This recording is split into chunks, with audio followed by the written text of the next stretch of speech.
Middle east और Europe के बाद एशिया में नए युद्ध की आहट सुनाई देने लगी है। इस वॉर का कारण बनने वाला है चीन ताइवान पर कब्जे को लेकर। चीन ने अपने अभियान को गति दे दी है। इसकी बानगी मंगलवार को तब देखने को मिली जब ताइवान के आसमान में एक दो नहीं बल्कि 21 चीनी फाइटर जेट दिखाई दिए। चीन की इस हरकत के बाद ताइवान ने भी जवाब की तैयारी कर ली है। दक्षिण चीन सागर में अपने प्रभुत्व को बढ़ाने के लिए चीन कभी भी ताइवान पर हमला कर सकता है। इसके लिए ड्रैगन लगातार ताइवान में घुसपैठ कर रहा है। चीनी फाइटर जेटों ने ताइवान की सीमा में घुसपैठ की और यहां एक फैक्ट्री में भी धमाका हुआ।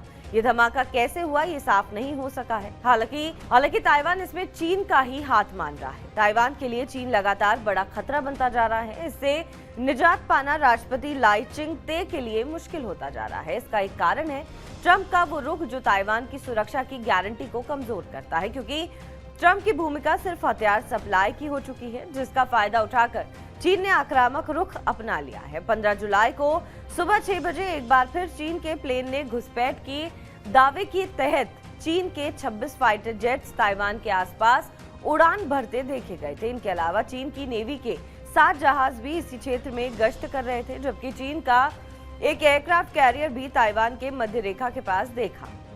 इनमें से 21 फाइटर प्लेन ने ताइवान की उत्तरी, दक्षिण पश्चिम और पूर्वी सीमा का उल्लंघन कर घुसपैठ की। इसके बाद ताइवान की सेना एक्टिव हो गई। न सिर्फ सीमावर्ती क्षेत्र में ताइवान सेना ने कूच किया, बल्कि चीन से बचाव का अभ्यास भी शुरू कर दिया। दरअसल चीन पिछले 7 दिनों से साउथ चाइना सी में हान कुआंग एक्सरसाइज कर रहा है और ये घुसपैठ भी इसी एक्सरसाइज के दौरान हुई है। इसलिए ताइवान ने भी सीमा पर एंटी लैंडिंग अभ्यास शुरू कर दिया है। इस अभ्यास में स्टिंगर मिसाइल से लैस सैनिक शामिल हुए।